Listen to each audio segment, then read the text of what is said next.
नमस्कार, तपाईं हेर्नुहुन्छ एनबीआई न्यूज। म हेमन्त अधिकारी। यतिखेर हामीले विभिन्न क्षेत्रमा यो कोरोनाको महामारीले गर्दाखेरि सन्देश दिनको निम्ति खास तौर हामीले विभिन्न क्षेत्रबाट हामीले सन्देश दिनको निम्ति एनबीआई न्यूजमा आमन्त्रण गर्छौं। आज हाम्रो एनबीआई न्यूजमा आउनु भएको छ केशव प्रसाद बडालजी।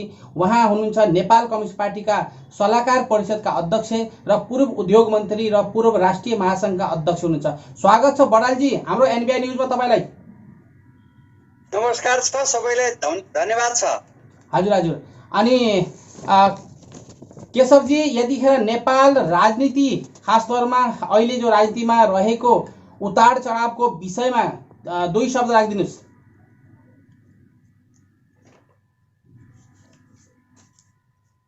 सुन्नु भएको छ? त्यो रोकिनु भयो तपाईँ अनि मन चुप्लाएर बस्यो। हजुर हजुर, भन्नुहोस्। यतिखेर नेपालमा घटनाक्रम, अहिलेको राजनीतिक घटनाक्रमको विषयमा दुई शब्द राखिदिनुस्। नेपालको राजनीतिक क्षेत्रमा अहिले केही बहसहरू चलिरहेका छ। केही साथीहरूले चाहिँ असन्तुष्टिहरू व्यक्त गरिराख्नु भएको छ। ती सबैलाई समाधान गर्नको निम्ति सचिवालयको बैठक हिजो पनि बस्यो र पर्सि फेरि बस्दैछ। त्यसले एउटा निकास दिन्छ भन्ने कुरामा हामी सबै नेपाली जनताहरू हामी सबै चाहिँ विश्वस्त छौँ। हजुर हजुर। अनि तपाईँ सल्लाहकार हुनुहुन्छ। तपाईँ सल्लाहकार हुनको नाताले तपाईँले सल्लाह दिनुभएको छ या सरकारले सल्लाह मागेका छन् कि मागेका छैनन्?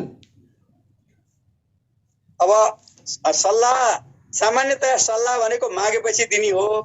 र मेरो सल्लाह के छ भने विमतिहरू हुन्छन्, ती विमतिलाई सहमतिको आधार निर्माण गर्नको निम्ति हैन फराकिलो होराइजन सबैले बनाउनु पर्दछ। सम्मान्य प्रधानमन्त्रीज्यू तथा पार्टी अध्यक्ष केपी ओली कमेडले पनि अलिक फराकिलो ढङ्गले सोच्नुपर्छ र अरू जो असन्तुष्ट हुनु भएको छ उहाँहरूले पनि विरोध र विस्थापन होइन र संवाद र सहमतिबाट अहिले नेपाली जनताले, 3 करोड नेपाली जनताले विश्वास गरेको वर्तमान सरकारको विकल्प खोज्ने होइन र उहाँहरूलाई कमी कमजोरी भए आलोचना गर्नुहोस् र त्यहाँ अगाडि बढ्नको निम्ति आधार दिनुहोस् भन्ने कुरा म अनुरोध गर्ने गरेको छ।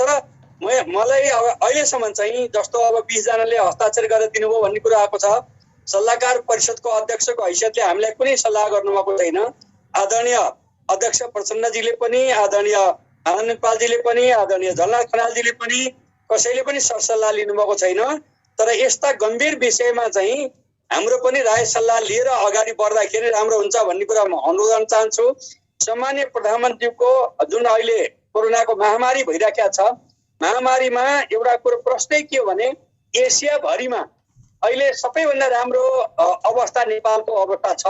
किनभने अहिले दिल्लीबाट आएका बिमारीहरू, फ्रान्सबाट आएका, बेल्जियमबाट आएका, कटारबाट आएका बाहेक नेपालमै बिमारी वृद्धि भएको छैन। अहिले जति 16 जना निको भएर गइसक्नु भएको छ। अरू जो जति बिरामी हुनुहुन्छ उहाँहरूको पनि स्वास्थ्य अवस्था राम्रो छ। त्यसले गर्दा अहिले नेपालमा कोरोना विरुद्धको लडाइँमा एसिया भरिमा सबभन्दा राम्रो अवस्थामा अगाडि बढाएको कुरो हामीलाई अनुभव भएको छ। त्यसले गर्दा गलत प्रचारको प्रभावमा कोही पनि नपर्न र राम्रोलाई राम्रो भन्ने आँट गर्नुपर्छ भन्ने हाम्रो भनाइ हो। र कमी कमजोरी जहाँ भएका छन् त्यसलाई करेक्सन गर्नको निम्ति सबै सहयोग बनाऊ। सम्पूर्ण 3 करोड नेपाली जनता कोरोना विरुद्धको लडाइँमा र सबै खालका चाहिँ असजिला कुरोको विरुद्धमा चाहिँ सशक्त ढङ्गले अगाडि बढ्नुपर्छ। त्यसको निम्ति एकताबद्ध भएर लाग्नुपर्छ। अहिले सरकार फेर्ने वा अरू कुनै फेर्ने कुराहरू होइन र अहिले कमी कमजोरी भए करेक्सन गर्नुपर्छ र सामान्य प्रधानमन्त्रीले पनि सबै नेताहरूसँग चाहिँ संवाद गर्ने, छलफल गर्ने, निष्कर्षमा निकाल्ने, दृढतापूर्वक अगाडि बढ्नको निम्ति सफलताको पनि म शुभकामना व्यक्त गर्न चाहन्छु। हजुर हजुर। अनि केशवजी, यतिखेर हाम्रो एनबीआई न्यूजमा नेपाली काङ्ग्रेसका प्रतिनिधिजीको इन्टरभ्यू भएको थियो। उहाँले आरोप लगाउनु भएको थियो कि नेपाल सरकार लोकतन्त्रको विपरीत जाँदैछ अहिलेको सरकार भन्ने आरोप उहाँले लगाउनु भयो। यो विषयलाई तपाईँले के भन्न चाहनुहुन्छ? यो देशको नेपालको कम्युनिस्ट आन्दोलन भनेको स्थापना कालदेखि 2006 सालमा आदरणीय पुष्पलालको नेतृत्वमा कम्युनिस्ट पार्टी स्थापना भयो। त्यो बेला पनि लोकतान्त्रिक ढङ्गले चलेको, संसारको अरू कम्युनिस्ट पार्टी भन्दा भिन्न ढङ्गले 10 सालमा काठमाडौँ महानगरपालिकामा चाहिँ मेयर चुनाव लडेर मेयरमा विजय हासिल गरे हो। 93 वर्षको उमेरमा भर्खरै बित्नुभयो। त्यसपछि 15 सालको आम चुनावमा पनि जनताको ऐमत लिनको निम्ति हामी चुनावमा गयौं र नेपाली काङ्ग्रेसले 2/3 ल्यायो, 6 लाख भोट पायो। नेपाल कम्युनिस्ट पार्टीले 4 सिट ल्यायो, 1,29,000 भोट पायो। भन्दाखेरि नेपालको कम्युनिस्ट आन्दोलन अहिले मात्र होइन, सुरुदेखि अहिलेसम्म लोकतान्त्रिक छ। लोकतन्त्रकै निम्ति हरेक खालका निरङ्कुशताको विरुद्धमा सङ्घर्ष गर्दै अगाडि बढेको यो पार्टी हो। र वर्तमान प्रधानमन्त्री अत्यन्त जेल मात्र होइन, जेलभित्रको सेलमा पनि 6 वर्ष बिताउनु भएको व्यक्तित्व हुनुहुन्छ। र त्यतिखेर एउटा हताशले चाहिँ उहाँ प्रधानमन्त्री बन्न सक्नुहुन्थ्यो, के बन्न सक्नुहुन्थ्यो, तर ती सबलाई छोडेर मर्न तयार हुनुभयो। तर चाहिँ लोकतन्त्रलाई कमजोर हुने गरी चाहिँ जानु भएन। त्यसमाले वर्तमान सरकार अलोकतान्त्रिक छ भन्ने कुराहरू उहाँहरूले या त अज्ञानतावश भन्नुभएको छ या त पूर्वाग्रही ढङ्गले भन्नुभएको छ। उहाँहरूलाई मेरो विनम्र निवेदन छ कि नेपालमा नेपाली कङ्ग्रेस र नेपाल कम्युनिस्ट पार्टी जब आपसमा जुध्यो, लोकतन्त्र भयो। 17 सालमा जतिखेर चाहिँ पञ्चायत व्यवस्था आएको थियो, त्यतिखेर आदरणीय पुष्पलाल कमेरले नेपाली कङ्ग्रेसका नेता आदरणीय बिपी कोइरालालाई र जे गुमेको छ त्यही माग गरौँ, संयुक्त सङ्घर्ष गरौँ र चाहिँ गुमेको लोकतन्त्रलाई फिर्ता ल्याउँ भन्दाखेरि मान्नु भएन। तर 46 सालमा जब आदरणीय गणेश मानजी समेत र आदरणीय मदन भण्डारी समेतको चाहिँ सशक्त प्रयासबाट चाहिँ संयुक्त भएर अगाडि बढेपछि लोकतन्त्र आयो। पछि 62-63 मा पनि संयुक्त सङ्घर्ष गरे लोकतन्त्र आयो। त्यसले गर्दा अहिले विमति राखौँ, तर नेपाली कङ्ग्रेस र नेपाल कम्युनिस्ट पार्टी जब जब एकताबद्ध हुन्छन्, लोकतन्त्र सबल भएको छ। जब जब आपसमा चाहिँ विमति र ढाँजो बढाउने कामहरू हुन्छ, त्यतिखेर लोकतन्त्र चाहिँ अपहरण भएको छ। अहिले पनि म सम्पूर्ण चाहिँ लोकतान्त्रिक शक्तिलाई, सम्पूर्ण आदरणीय व्यक्तित्वहरूलाई म के अनुरोध गर्छु भने सरकारको कमी कमजोरी छ आलोचना गर्नुहोस्, प्रतिपक्षको भूमिका हो आलोचना गर्नुपर्छ। तर के छ भने अहिले विकल्पको खोजी गर्ने, अस्थिरता निम्त्याउने र चाहिँ जे गरे पनि विरोध गर्ने र संवैधानिक अङ्गको निर्णय हुन सकेका छैन।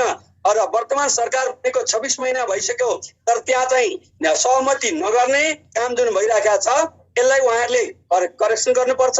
जहाँसम्म नेपालमा सबैभन्दा लोकतान्त्रिक पार्टी नेपाल कम्युनिस्ट पार्टी हो र त्यसको नेतृत्व वर्तमान प्रधानमन्त्री केपी ओलीले गरिराख्नु भएको छ। त्यसले गर्दा लोकतन्त्रको बारेमा प्रश्न उठाउने कुनै त्यो चाहिँ गुन्जाइस छैन। कमी कमजोरी भएका होलान्, त्यसलाई करेक्सन गर्नुपर्छ। र सामान्य प्रधानमन्त्रीले पनि अलि संसद पक्ष विपक्ष नभनिकन अरू पार्टीसँग पनि र आफ्नै पार्टीका जिम्मेवारसँग चाहिँ निरन्तर छलफल गर्ने, बहस गर्ने, विमर्श गर्ने र साझा अवधारणा बनाएर अगाडि बढ्ने गर्नुपर्छ। म सल्लाहकार परिषदको अध्यक्षको हैसियतले सम्मान्य प्रधानमन्त्रीलाई र अब यहाँ पूर्व प्रधानमन्त्रीहरू 6 जना हुनुहुन्छ, उहाँहरू सबैलाई पनि पार्टीमा र पार्टी बाहिर भएका उहाँहरूलाई पनि म अनुरोध गर्छु, किन म अहिले भएका अब सही सलामत रहनुभएका 6 जना पूर्व प्रधानमन्त्रीहरूको काम पनि मैले नजिकबाट हेरेको छु, वर्तमान प्रधानमन्त्रीको काम पनि नजिकबाट हेरेको छु। त्यसले गर्दा हरेक प्रधानमन्त्री हुँदाखेरि के राम्रा भए के कमी भए त्यो पनि थाहा छ। त्यसले गर्दा त्यसै गरी चाहिँ करिब 10 जना उप प्रधानमन्त्री हुनुभएको छ। त्यो चाहिँ हाम्रो पार्टी र अरू पार्टीको जोड्दा उहाँको काम पनि हेरेको छ। त्यसले गर्दा विरोधको लागि विरोध कसैले नगरौँ र चाहिँ शान्तिपूर्ण रूपले र सुझावहरू, आलोचनाहरू, टिप्पणीहरू अगाडि बढाउँ, जसले गर्दा लोकतान्त्रिक जग बलियो हुन्छ। र यति तपाईँलाई म ढुक्क भएर भन्न चाहन्छु, सम्पूर्ण प्रवासमा रहनुभएका आदरणीय व्यक्तित्वहरूलाई पनि, नेपाल कम्युनिस्ट पार्टी र यसको नेतृत्व गरिराख्नु भएको चाहिँ हाम्रा दुवै अध्यक्षहरू र खास गरी प्रधानमन्त्री केपी ओली लोकतान्त्रिक जगलाई आधारभूत तहमा बलियो बनाउनुको निम्ति र सामाजिक न्याय र उत्पादन वृद्धिको निम्ति र समानता र समृद्ध नेपाल र सुखी नेपाली निर्माण गर्नको निम्ति चाहिँ दत्तचित्त भएर लाग्नु भएको छ र यसको निम्ति चाहिँ कुनै शङ्का गर्ने ठाउँ छैन। तर केशवजी, यतिखेर खास तौरमा अब तपाईँले भन्नुभयो कि लोकतन्त्रमा स्वतन्त्रता छ भने चाहिँ यहाँ बाबुराम भट्टराईजीको रेडियो नेपालको इन्टरभ्यू किन हटाइयो, यो चाहिँ शिकायत एउटा। अनि अर्को साथै ज्ञानेन्द्र साईजीको पनि विषयमा 2 शब्द राखिदिनुहोस्। अब उहाँहरूको त्यो अभिव्यक्ति शिष्टताको सीमा नागेको थियो। कहीँ पनि हेर्नुहोस्, म 48 सालदेखि संसदमा छु र धेरै पटक भएको छु र संविधान निर्माता मध्ये पनि हो। त्यसले गर्दा त्यहाँ संसदमा बोल्दाखेरि पनि कुनै अशिष्ट शब्द आयो भने त्यसलाई डिलिट गर्ने चलन छ। त्यो लोकतान्त्रिक विधि हो। त्यसले गर्दा अलोकतान्त्रिक र अशिष्ट र असभ्य ढङ्गले कसैले पनि अभिव्यक्ति दिनु हुँदैन, मैले पनि हुँदैन, तपाईँले पनि हुँदैन, कसैले पनि हुँदैन। त्यो नागरिक दायित्व हो। किन भन्दाखेरि म ठुलो मान्छे हुँ, मैले जे पनि बोल्न पाइन्छ भन्ने अधिकार कसैलाई पनि छैन।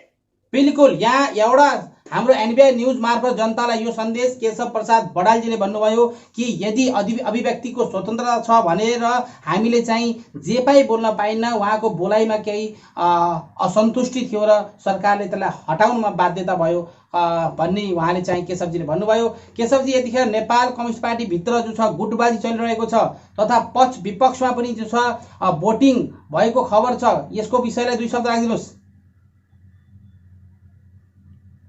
अब यो विषयमा अब गुटबन्दी कसैले पनि गर्नु हुँदैन र जुन चाहिँ थाई कमिटीका मेरा मित्रहरू हैन अब 20 जनाले हस्ताक्षर गर्नुभयो, जबकि उसमा थाई समितिको बैठक बसेको थियो। पार्टी केन्द्रीय कमिटीको बैठक त्योभन्दा पछि बस्यो र केन्द्रीय कमिटीले हरेक 3 महिनामा बैठक बस्ने भन्ने निर्णय गरेको छ। लकडाउन भएको अहिले 45 दिन भयो, 25 जना भन्दा बढ्ता जमाउन पाइँदैन भनेर चाहिँ सरकारले निर्णय गरेको छ र यो स्थितिमा अब यो थाई समितिको बैठक चाहिँ नियमित बस्ने टाइम पनि नभइकन हस्ताक्षर दिनु जरुरत छैन। लाग्यो भने मौखिक भने पनि हुन्थ्यो। यसले के गर्यो भने गुटबन्दीको निम्ति सिर्जना गर्यो। त्यो 20 जनाको हस्ताक्षर भनेको नितान्त गुटबन्दी युक्त प्रयत्न हो र त्यस्तो कसैले पनि गर्नु हुँदैन भन्ने मेरो निवेदन गराइछ। सल्लाहकार परिषदको अध्यक्ष हैसियतले समाधानको निम्ति जाउँ, विमति भएका आलोचना गरौँ, तर चाहिँ यस्ता खालका चाहिँ बैठक बस्नको निम्ति पनि हस्ताक्षर सङ्कलन गरेर अगाडि बढाउने कुराहरू त्यो उपयुक्त थिएन। यस्ता कुरा आउँदा दिनमा नगर्नको लागि म निवेदन पनि गर्न चाहन्छु। केशवजी, अति सराहनीय, उहाँले हामीलाई एनबिआई न्यूज मार्फत सूचना दिनुभयो। खास तौरमा केशवजी, यतिखेर विदेशमा भएका मजदुरको भनाइ छ मजदुरको सरकारले मजदुरलाई हेरेन, त्यो विषयलाई दुई शब्द राखिदिनुहोस्। विभिन्न क्षेत्रमा खास तौरमा भारत प्रवासमा भएका जनताले पनि केही असहाय महसुस गरेका छन्, त्यो विषयलाई सरकारको पक्षबाट दुई शब्द राखिदिनुहोस् कुरा। अब संसारभरिका श्रमिक जनताहरूको जुन अप्ठ्यारो भएको छ लकडाउनका कारणले गर्दा र यो कोरोना भाइरसको कारणले गर्दा, बेलायतमा 33 जना चाहिँ आदरणीय नेपाली दाजुभाइ दिदीबहिनीको ज्यान गएको छ, अमेरिकामा 13 जनाको ज्यान गएको छ। त्यसै गरी चाहिँ धेरै ठुलो क्षति भएको छ। म संसारभरि छरिरहेका नेपाली मूलका दाजुभाइ दिदीबहिनीहरू र सिङ्गै पृथ्वीका 7 अर्ब 80 करोड नेपाल विश्वका जनताहरूको पनि स्वास्थ्य राम्रो होस् भन्ने म चाहन्छु। त्यसै गरी हाम्रा आदरणीय श्रमिक दाजुभाइ दिदीबहिनीहरू लकडाउन भइसकेपछि सीमामा आएपछि दुई देशको सहमति के भयो भने यतै बस्ने, जस्तो नेपालमा भारत र नेपालको कुरो गर्नु पर्दा अब भारतीय श्रमिकहरू रेकर्डेड 6 लाख भन्दा बढी नेपालमा काम गर्छन् र नेपालीहरू 14 लाख भन्दा बढी चाहिँ प्रवासमा काम गर्छन्। र त्यो दुवै चाहिँ आफ्नो घरमा आफ्नो आफन्तको बिचमा आउन रहर लाग्नु स्वाभाविक हो। तर यो लकडाउन अत्यन्त कडा नगर्ने हो भने त्यो अमेरिकाले अलिकति भेलसेक्राइ गर्दाखेरि त्यत्रो ठुलो क्षति भयो। विश्वको 1/3 भन्दा बढी संक्रमित अमेरिकामा भएका छन्। त्यो दुर्दशा नेपालमा नहोस् भन्ने ढङ्गले यो अलिक कडाइ गरिया हो। कडा गर्दाखेरि धेरै श्रमिकहरूले दुःख पाउनु भएको छ, त्यसमा हामी सबै दुखित छौँ। तर अब यसको निम्ति चाहिँ निश्चित समय क्वारेन्टाइनमा रहने, जहाँ हुन्छ त्यहीँ बस्ने, दुःख दिलो गरेर चलाउने र इन्डिया र नेपालको हकमा इन्डिया भएका नेपाली श्रमिकहरूलाई हिन्दाले व्यवस्थापन गर्ने, नेपालमा भएका इन्डियन श्रमिकहरूलाई नेपाली व्यवस्था गर्ने भन्ने सहमति भएर त्यही अनुसार अगाडि बढाएको छ। व्यवस्थापन त्यहाँ राम्रो हो कि भएन अब यो हामीले देखिरहेछौँ। यो पीडादायी अवस्था छ, यसको निम्ति म दुःख पनि व्यक्त गर्न चाहन्छु। तर अब त्यो क्रमशः हटिरहेको छ। अहिले महाकाली पारिरहनुभएका सबैलाई आज चाहिँ यो 30 दिन भइसक्यो हुनाले यो यता नेपाल आउन दिएको छ र अब सबैलाई जो जहाँ हुनुहुन्छ दुःख भए पनि खोले पानी खाएर सुरक्षित त्यहीँ बस्नुहोस्। कोरोना भनेको चाहिँ नदेखिने शत्रु हो, त्यो बन्दुक बोकेर आउँदैन, त्यो नदेखिने गरी आउने हुनाले सतर्क हुनुपर्छ भन्ने मेरो अनुरोध पनि छ। सबैप्रति म सुस्वास्थ्य दीर्घायुको कामना गर्न चाहन्छु। हजुर हजुर। अहिले केशवजी, यतिखेर खास तौरमा हल्ला चलिरहेको छ कि वामदेव गौतमजीलाई चाहिँ प्रधानमन्त्री बनाउने भन्ने प्रस्ताव आएको छ भन्छन्, त्यो विषयलाई दुई शब्द राखिदिनुहोस्। अब यो विषय चाहिँ के हो भने यो केही महिना पहिले सम्मानित अध्यक्ष कमरेड प्रचण्डले त्यो प्रस्ताव गर्नुभएको, सचिवालयमा प्रस्ताव गरेर चाहिँ वामदेव गौतमजीलाई चाहिँ पार्टीको उपाध्यक्ष बनाउनु पर्यो भनेर पार्टी विधानमा संशोधन गर्ने कुरो आयो र त्यसै गरी अपराधमा लगेर प्रधानमन्त्री बन्नको निम्ति चाहिँ संविधान संशोधन गर्नुपर्छ भन्ने कुरो ल्याउनु भएको थियो। त्यो विषयमा त मैले सार्वजनिक टेलिभिजनै भने कि अब यो एकजना व्यक्तिको निम्ति उहाँ आदरणीय हुनुहुन्छ, 36 वर्षदेखि हामी एउटै कमिटीमा छौँ र आदरणीय हुनुहुन्छ, तर चाहिँ उहाँको निम्ति नेपालको संविधान जुन 70 वर्ष नेपाली जनताले सङ्घर्ष ल्याएको संविधानमा संशोधन त्यस्तो विषयमा गर्नु हुँदैन। त्यसले गर्दा बरु के छ भने कहीँ खाली भयो भने चाहिँ जितेर आउने फेरि प्रधानमन्त्री हुने हो। अहिलेको पनि कुरो के हो भने उहाँ यदि अगाडि बढ्नको निम्ति पार्टीको सबै सहमति भयो भने उहाँ कुनै ठाउँबाट जितेर आउनु पर्यो र चाहिँ प्रधानमन्त्री बन्न सकिन्छ भन्ने कुराको उठान भएको हो। त्यसले गर्दा यी कुराहरूलाई त्यही ढङ्गले बुझिदिनको निम्ति म तपाईँहरू सबैलाई अनुरोध पनि गर्न चाहन्छु। हजुर हजुर केशवजी, नेपालको औद्योगिक क्षेत्रमा कस्तो प्रभाव परेको छ? अब यो महामारीले त हर क्षेत्रमा प्रभाव पारेको छ, विभिन्न क्षेत्रमा को साथसाथमा खास तौरमा अहिले तपाईँलाई औद्योगिक क्षेत्रको विषयलाई 2 शब्द राखिदिनुहोस्।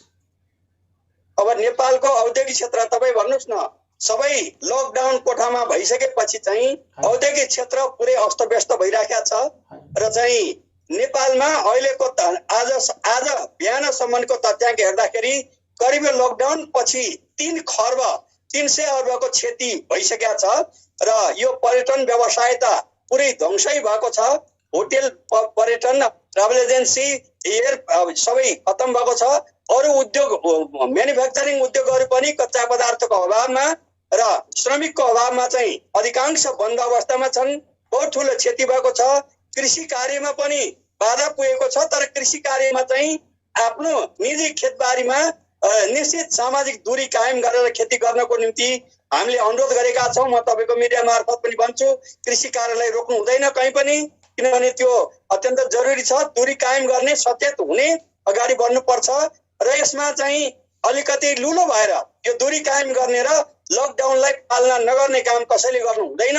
किनभने एकजना व्यक्ति जस्तो अहिले के भएको छ भने तपाईँहरू त्यहाँ दिल्लीमा हुनुहुन्छ, दिल्लीकै होइन मस्जिदमा गएर आउनुभएको साथीहरूको कारणले गर्दा भारतीय 14-15 जना र नेपाली समेत चाहिँ आदरणीय दाजुभाइ दिदीहरू अहिले 35 जना जति चाहिँ त्यताबाट आएको कारणले चाहिँ बिरामी भएर बस्नु भएको छ। त्यसले गर्दा यो अत्यन्त नदेखिने समस्या भएको हुनाले यो दूरी कायम गर्ने र आफ्नो देशको सिमानाभित्र रहने काममा चाहिँ हेलचेक्राइ कसैले नगर्नु हुन, बरु खोले फाँडो खाएर दुःखजिलो गरेर जहाँ हुनुहुन्छ त्यहीँ बस्नुपर्छ भन्ने कुरा हो। बिल्कुल बिल्कुल। हाम्रो केशवजीले यतिखेर एनबिआई न्युज मार्फत उहाँले सन्देश दिनुभयो। उहाँ जो छ अहिले खास तौरमा उहाँ जो छ नेपाल कम्युनिस्ट पार्टीका सल्लाहकार पनि हुन्छ केन्द्रीय।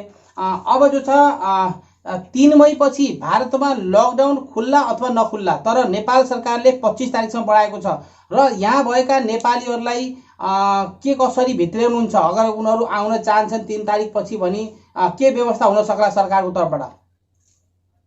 अब यसमा एउटा कुरो त के छ भने नेपालको पनि एउटा सीमा छ भन्ने कुरो तपाईँ हामी सबैलाई थाहा छ।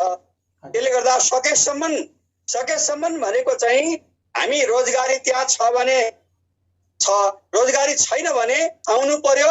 अहिले नेपालमा करिब चाहिँ टोटल 30 लाख हेक्टर खेती गरिएको जमिन मध्ये झन्डै 20% चाहिँ बाँझो अवस्थामा छ। सबै श्रम शक्तिहरू कोही इन्डियामा, कोही खाडीमा, कोही मलेसियामा, कोही युरोप अमेरिकातिर गएको कारणले गर्दाखेरि चाहिँ श्रमिकको अभाव छ। नेपालमा हाम्रा श्रमिकले नपुगेर अहिले चाहिँ महाभूकम्पको निर्माण कार्य होस्, इँटा भट्टाको कार्यक्रम होस् र अरू विभिन्न निर्माण कार्य होस्, मध्य पहाडी लोकमार्ग, रेलवे निर्माण मार्गमा अधिकांश भारतबाट श्रमिक आएनन् भनेदेखि चाहिँ यहाँ काम गर्ने मान्छे पाउने अवस्था छैन। अहिले करिब चाहिँ अब रेगुलर काम गर्ने भारतीय श्रमिकहरू 6 लाख भन्दा माथि छन् भने र कहिलेकाहीँ सिजनल काम गर्नेहरू जोड्दाखेरि 10 लाख भन्दा बढी छन्। त्यसले गर्दाखेरि चाहिँ उहाँहरू धेरै जस्तो चाहिँ फर्केर जानुभएको छ।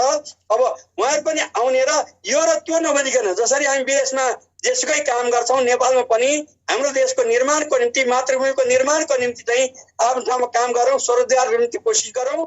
यसको निम्ति राज्यले चाहिँ केही उद्योग धन्दा, कल कारखाना, कृषि कार्य, कृषि फार्म, कृषि सहकारी अगाडि बढाउनुको निम्ति चाहिँ सफ्ट लोन दिने व्यवस्थाको निम्ति हामीले अनुरोध गरेका छौँ।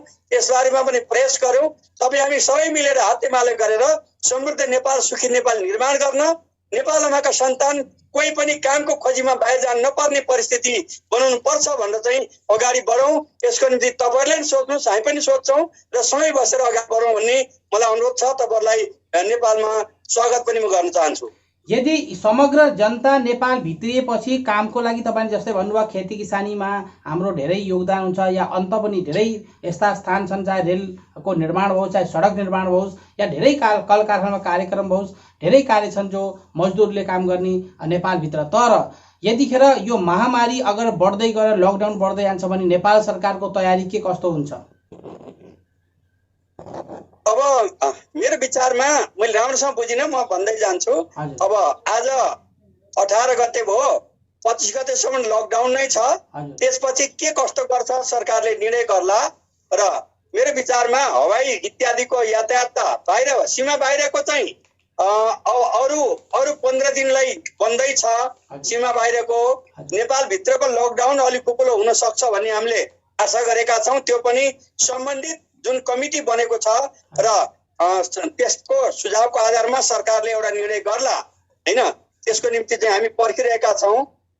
तर अन्तर्राष्ट्रिय क्षेत्रको उडान इत्यादिको निम्ति चाहिँ अहिले वैशाख महिनाको 18 गते भयो र चाहिँ जेठको 3 गतेसम्म बन्द नै छ अन्तर्राष्ट्रिय उडान र सीमा पारीबाट आउनको निम्ति। त्यसपछि चाहिँ आउनु भएपछि अब कसरी जहाँ जहाँ हुनुहुन्छ नेपालको पनि त यो 753 पालिका मध्ये कहीँ न कहीँबाट उहाँहरू जानुभएको छ र चाहिँ 460 गाउँपालिका, 276 नगरपालिका, अब महानगरपालिकाबाट जानुभयो होला। त्यो ठाउँमा नगरपालिका, महानगरपालिका र गाउँपालिकासँग सरसल्लाह गर्ने र त्यहाँ चाहिँ अहिले हरेक प्रदेशमा हरेक ठाउँमा त्यहाँ स्वरोजगार निर्माणको निम्ति चाहिँ केही कार्यक्रमहरू छ। अब आउने बजेटमा पनि केही नयाँ कार्यक्रम आउला र हातेमालो गरेर कसरी रोजगार सृजना गर्न सकिन्छ, कसरी आयात प्रतिस्थापन गर्न सकिन्छ, कसरी गरिबी निवारण गर्न सकिन्छ र समृद्ध नेपाल, सुखी नेपाल निर्माण गर्न कसरी सकिन्छ भन्ने कुरामा सबै हामी बसेर सल्लाह गरेर एउटा निष्कर्षमा पुग्न सक्छौँ। यसको निम्ति धेरै चिन्ता लिन म अनुरोध गर्न चाहन्छु। हजुर। अनि केशव, यतिखेर खास तौर नेपालको पहाडी क्षेत्रमा जहाँ कि कोही विदेशी त्यहाँ गएको पनि छैन र गाउँकै मात्रै भए तापनि त्यहाँ काफी घबराहट र डिस्टेन्स बनाएर राखेका छन्। क्या पहाडी क्षेत्रको जहाँ विदेशीको टच पनि छैन, बाहिरको मान्छे त्यहाँ गएको पनि छैन, के त्यहाँ पनि त्यस्तै अवस्थामा गम्भीर अवस्था आउला त त्यहाँ त्यति डिस्टेन्स गर्न जरुरी छ? अब त्यहाँ के छ भने मैले अघि नै भने कृषि कार्यको निम्ति कुनै समस्या छैन। त्यो हामी आफै डराएर पर जाने बेग्लै कुरो कृषि कार्य। र अहिले सिङ्गै देशको खेती गरेको जमिनमा 20% बाँझो बसिया छ, सबै श्रम शक्ति विदेश गएको कारणले गर्दा। त्यसलाई अगाडि बढाउने, त्यसको निम्ति राज्यले चाहिँ प्रोत्साहन गर्ने। राज्य अहिले चाहिँ 761वटा सरकार छ नेपालमा र स्थानीय सरकार 753वटा छ, 7वटा प्रदेश छ र संघीय सरकार छ। यी सबै तहका सरकारको चाहिँ यो समस्यालाई सम्बोधन गर्ने गरी प्रयत्न भइराखेको छ र यसको निम्ति चाहिँ जहाँ जुन अवस्था छ ठोस परिस्थितिको ठोस विश्लेषण गरेर त्यो ठाउँमा के हुन्छ, जस्तो भनौँ न हाम्रो रैथाने हिसाबले गर्दाखेरि धेरै कुरा गर्न सकिन्छ। जस्तो अब हाम्रो सप्तरीमा गत वर्ष 28,500 मेट्रिक टन आँप फल्यो हैन, एउटै जिल्लामा गर्दा हुँदो रहेछ। त्यसै गरी चाहिँ हिमाली भेगमा स्याउ खेती हुन्छ, स्याउ देखि लिएर चाहिँ अब यो आँप, लिची, कटहर, भुइँकटहर इत्यादि हुन्छ भने आयातित फलफुलहरू मध्ये ड्रेगन फ्रुट र किवी, एभोकाडो यी तमाम चिज छन्। त्यसले गर्दा चाहिँ यो यसको मास स्केलमा प्लान्टेसन गर्ने, 753वटै पालिकामा नर्सरी राख्ने र यसले स्थायी प्रकृतिको खेतीको विकास गर्नेदेखि लिएर र चाहिँ अब दैनिक अवस्था पर्ने चाहिँ धान, मकै, गहुँ, कोदो, त्यसै गरी चाहिँ लेकतिर जै, चिनो, काग्नु, लट्टे, फापर इत्यादिको उत्पादन गर्नेदेखि लिएर र आलुदेखि लिएर सबै खालका तरकारी उत्पादन गर्नमा अगाडि बढ्यौँ भने अहिले पनि अर्बौंको तरकारीहरू इत्यादि विदेशबाट आइरहेका छ र अर्बौंको आलु विदेशबाट आइरहेका छ। आलु हाम्रो तराईदेखि लिएर हिमाली भेगसम्म चाहिँ आलु उत्पादन हुन्छ पर्याप्त मात्रामा। यसको निम्ति अब आउने बजेटमा 7 प्रदेशमा स्ट्यान्डर्ड खालको चाहिँ कोल्ड स्टोर बनाउने कुरो पनि हामीले सुझाव दिएका छौँ। यसले गर्दाखेरि चाहिँ आउनुहोस्, हातेमालो गरौँ र चाहिँ हामीसँग छरिएको पुँजी, श्रम, सिप, क्षमता र अनुभवलाई सशक्त ढङ्गले अगाडि बढाएर र समृद्ध नेपाल र सुखी नेपाली निर्माण गर्नको निम्ति नङ्ग्रा ख्याएर हामी काम गर्यौँ भने 10 वर्षमा नयाँ नेपाल निर्माण गर्न सकिन्छ। यसको निम्ति चाहिँ हातेमालो गरौँ भन्ने म निवेदन गर्न चाहन्छु। हजुर। खास तौरमा केशव प्रसाद बडालजीले भन्नुभयो अरू सबै ठप्प भए पनि कृषिको क्षेत्रलाई ठप्प नगरौँ, किन भन्दाखेरि कृषि अनिवार्य छ। यदि हामी लकडाउन भएर बसे तापनि खान अनिवार्य चाहियो। और यदि कृषिको क्षेत्र ठप भयो भने वास्तवमा यो महामारी अरू बढ्छ, खास तौरमा यो अनाजको कमी भयो भने। हामीले यतिखेर यो महामारीले केशवजी, अहिले अर्को क्वेसन यो हो कि यो महामारीले नेपालको आर्थिक क्षेत्रमा कस्तो प्रभाव पर्ने होला र के नेपालको यो आर्थिक नुक्सानलाई कसरी चाहिँ ठिक होला? जस्तै तपाईँले भनिसक्नु भएको छ 300 खरब रुपियाँ दाम जो छ हाम्रो नुक्सान भइसकेको छ र अब यो लकडाउन खुले तापनि नेपाललाई अब यसरी उठ्नको निम्ति कसरी उठ्ला सरकार, जुन हिसाबले अहिले हामी कमजोर स्थितिमा पुगिसकेका छौँ? अब यो विषयमा अस्तिको दिन माननीय अर्थमन्त्रीसँग हाम्रो भेटघाट भएको थियो। मैले भने 2-3 कुराहरू।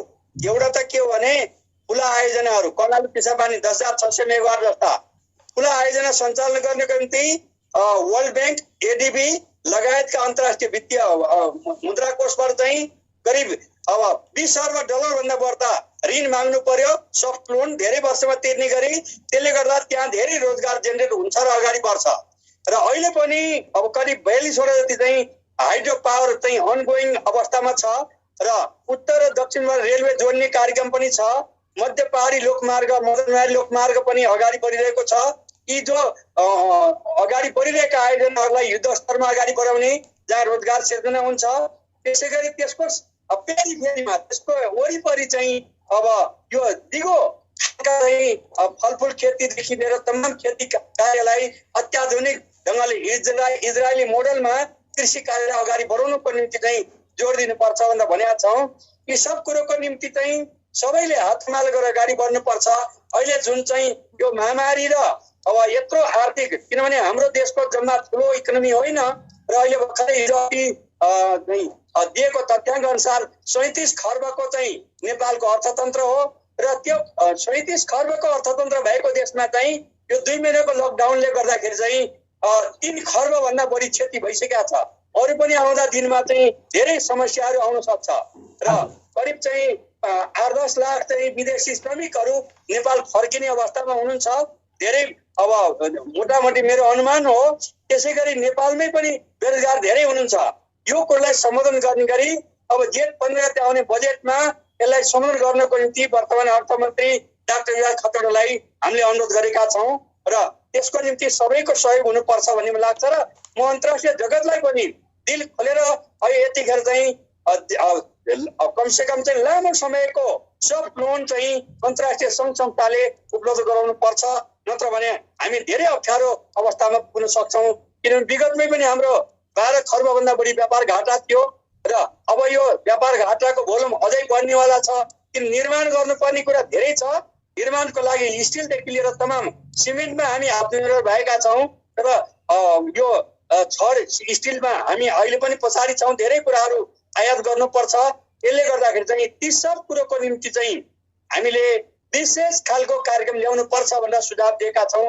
आशा गरौँ कि नेपालले यो चाहिँ तमाम एउटा महाभूकम्पको क्षतिले 10 खर्ब हामीले क्षति बेहोर्यौँ र नाकाबन्दीले 15 खर्ब क्षति बेहोर्यौँ र अब यो कोरोनाले गर्दा 3 खर्ब क्षति बेहोरिसकेका छौँ। यो क्षति नै क्षतिको लस्करको बिचमा पनि नेपालको समृद्ध नेपाल, सुखी नेपाल बनाउने अभियानमा सशक्त ढङ्गले सबै नेपालीहरू लाग्नुपर्छ भन्ने कुरा म अनुरोध गर्न चाहन्छु। प्रवासमा रहनुभएका आदरणीय दाजुभाइ दिदीबहिनीहरूलाई पनि आफ्नो देशमा आएर निर्माण विकासको निम्ति चाहिँ आफ्नो अनुभव जहाँ सिक्नु भएको छ त्यो लागू गर्नको लागि म अनुरोध गर्न चाहन्छु। हजुर केशवजी, खास तौरमा यतिखेर हाम्रो जो छ प्रवास कमिटी अहिले खारिज भएको छ र प्रवासी तपाईँ सल्लाहकार हुनको नाताले प्रवासी सङ्घमा जो हाम्रो भारत प्रवासमा साथीहरू हुनुहुन्छ उनलाई केही सन्देश दिनुहोस्। अब यो मेरो धेरै पहिलेदेखिको कुरा हो। म चाहिँ यो देशको साबिक 3915 गाविस मध्ये 2637 गाविसमा म पुगेको छु। तर बझाङमा एउटा कार्यक्रममा गएको, बझाङमा चाहिँ 3000 को सभा गर्नको लागि 1 महिनाको मेहनत गर्नुपर्छ।